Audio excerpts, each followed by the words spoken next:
Ajang Pekan Paralimpik Nasional atau Peparnas ke-17 akan digelar di tanggal 6 Oktober sampai 13 Oktober 2024, tentunya di Solo, Jawa Tengah. Sumatera Selatan yang menerjunkan 159 atlet di 14 cabang olahraga yang diikuti menargetkan bisa menembus peringkat 8 besar. 8 besar nasional dengan rincian diperkirakan 23, tidak pernah membeda-bedakan. 159 atlet Paralimpik Sumatera Selatan yang akan berlaga dalam ajang Peparnas 17 Solo 6 Oktober sampai 13 Oktober 2024 dilepas oleh PJ Gubernur Sumatera Selatan Ellen Setiadi. Dalam pelepasan yang sederhana ini, PJ Gubernur Sumatera Selatan Ellen Setiadi berharap agar atlet Paralimpik Sumatera Selatan dapat menorehkan prestasi gemilang mengharumkan nama baik Sumatera Selatan. Atlet Peparnas Sumatera Selatan sendiri telah menjalani pelatihan selama 3 bulan.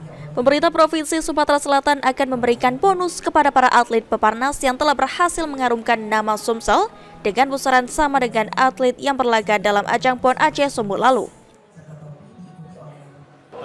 Solo, hal ini kami yakin secara teknis ya NPCI sudah melakukan pelatda lebih kurang 3 bulan lebih untuk persiapan keberangkatan para atlet kita ini, dan kita optimis bahwa kita akan tetap bertahan di 10 besar.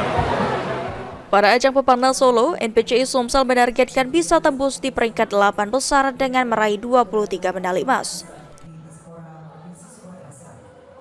Kalau kemarin kita di 2021 peringkat 9, insya Allah kita berusaha di tahun ini kita minimal peringkat 8. Target kita 23 medali emas. 23 emas. Total atlet yang berangkat berapa dan berapa cabang?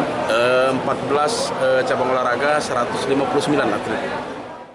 Sumatera Selatan sendiri pada ajang Peparnas mengirimkan 159 atlet yang berlaga di 14 cabang olahraga. Dan cabang olahraga catur serta bowling menjadi salah satu cabang olahraga unggulan dapat mendulang medali untuk Sumsel di Peparnas 17. Firman Hidayat, PAL TV.